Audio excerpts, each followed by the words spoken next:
الحمد لله وكفى وسلام على عباده الذين اصطفى أما بعد.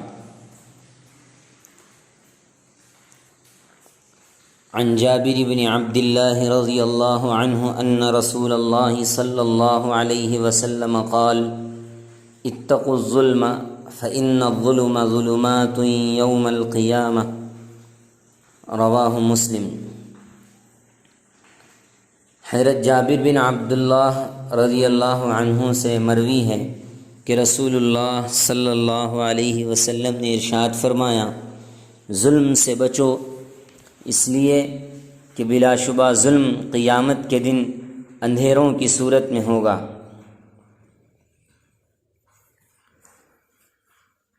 ظلم قرآن و حدیث کی واضح تعلیمات کی روشنی میں باتفاق امت مسلمہ حرام ہیں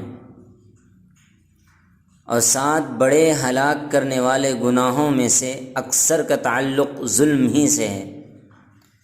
چنانچہ اس حدیث میں بھی یہ بیان کیا گیا: ظالم قیامت کے دن ذلت آمیز اندھیروں میں ہوگا. ظالموں کو جہنم کی دہکتی ہوئی آگ میں ڈالا جائے گا.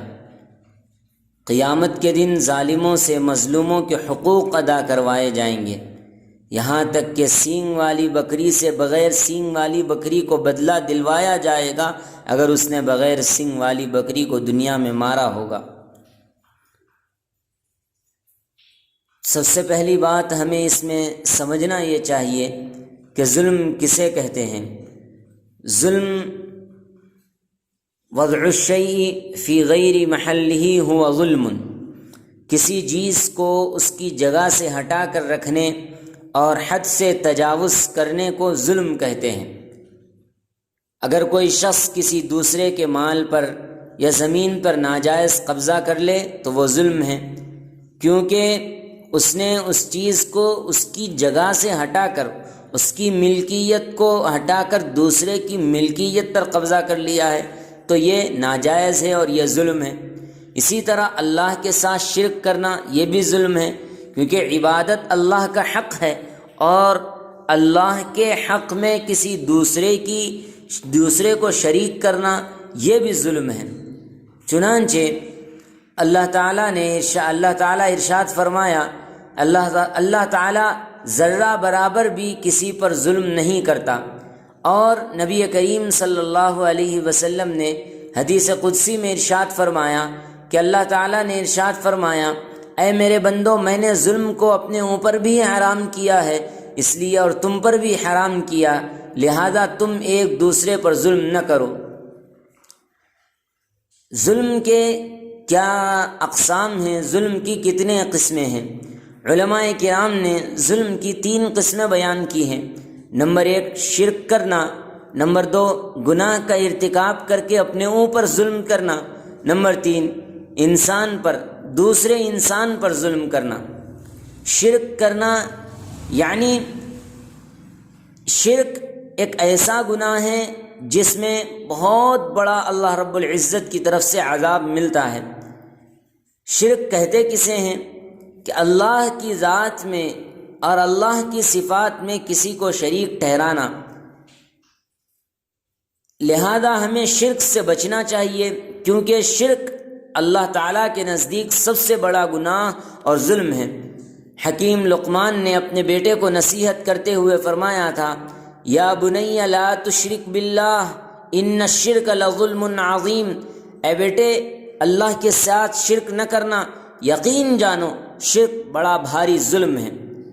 اور اسی طرح اگر انسان شرک سے توبہ کیے بغیر مر جائے تو قیامت کے دن اس جرم عظیم کے لیے کوئی معافی نہیں ہے. قرآن مجید میں اللہ تعالیٰ نے ذکر فرمایا: ان اللہ لا یغفر ان یشرک بہ ویغفر ما دون ذلک لمن یشاء. اس لیے سب سے بڑا ظلم یہ ہے کہ انسان اپنے خالق کے ساتھ کسی کو شریک کرے. اللہ پاک ہماری اس سے حفاظت فرمائے. دوسرا گناہ جو ہے، دوسرا ظلم جو ہے، ظلم کی دوسری قسم وہ ہے کوئی بھی گناہ کر کے اپنے آپ پر ظلم کرنا.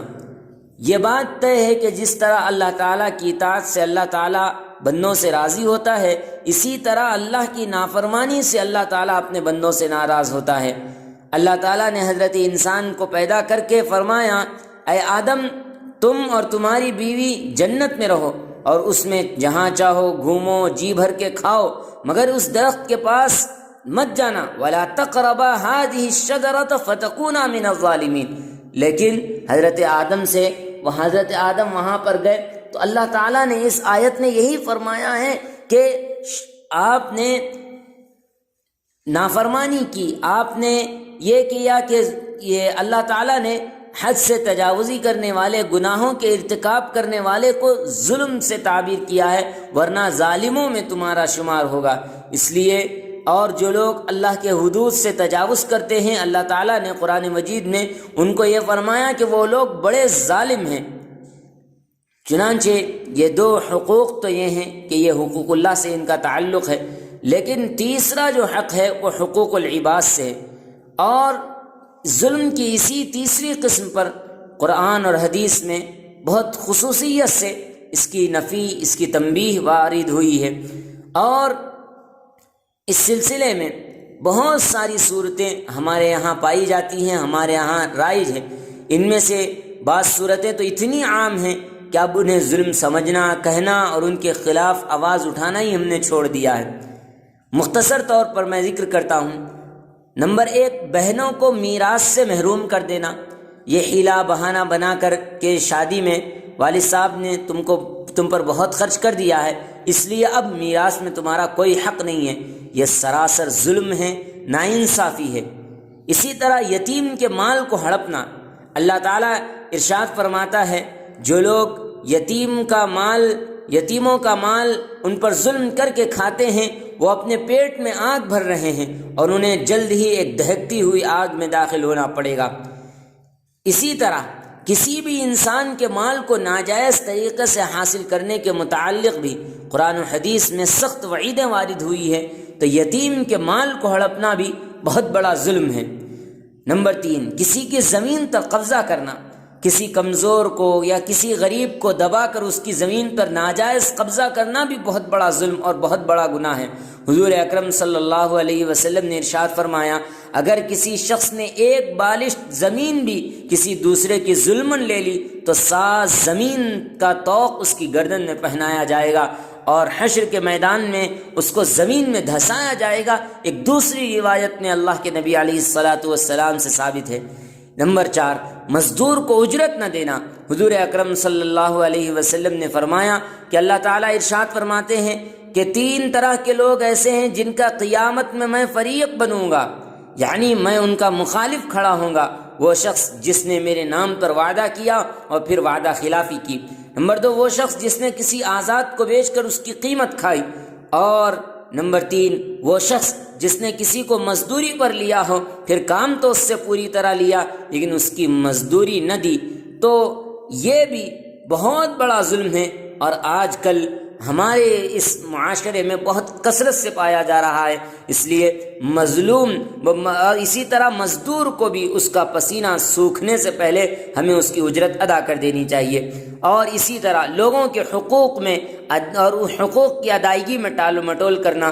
قرض لیا ہے تو وقت پر نہ دینا، مال کے ہونے کے باوجود بھی وقت پر نہ دینا، قرض کی ادائیگی پر قدرت کے باوجود وقت پر قرض ادا کرنے میں ٹال مٹول کرنا بھی بہت بڑا ظلم ہے۔ ماتحتوں کے ساتھ ناانصافی کرنا، بدسلوکی سے پیش آنا، کسی کی دل آزاری کرنا، رشوت لینا، یہ سارے کے سارے ظلم کے اقسام ہیں، اور یہ ظلم کے اقسام اپنی آنکھوں سے ہم دیکھتے ہیں، اور بہت سارے لوگ کوئی جانی طور پر، کوئی مالی طور پر، کوئی جسمانی اعتبار سے ہر طرح کے ظلم میں مبتلا ہے، اور یہ ظلم کی بہت بڑی خرابیاں ہیں۔ ظلم کی وجہ سے آبادیاں، سلطنتیں خراب ہو جاتی ہے، آبادیوں میں نقصان پہنچتا ہے، اور اس کا خمیازہ بہت بڑا ہے، اور دنیا میں بھی ظلم کا بدلہ ملتا ہے اور آخرت میں بھی ظلم کا بدلہ ملتا ہے۔ یہ اللہ کے نبی علیہ الصلاۃ والسلام کے احادیث کا خلاصہ ہے۔ اس لیے ظلم سے اپنے آپ کو بچانا چاہیے، بالخصوص جو صورتیں ظلم کی میں نے بتلائی ہیں ان سے اپنے آپ کو بچانا چاہیے۔ اللہ پاک اس سے ہماری حفاظت فرمائے، ہر طرح کے ظلم سے اللہ پاک ہماری اور تمام امت مسلمہ کی حفاظت فرمائے، آمین یا رب العالمین۔ صلی اللہ تعالی علی نبینا الکریم محمد وآلہ وصحبہ اجمعین برحمتک یا ارحم الراحمین والحمد للہ رب العالمین۔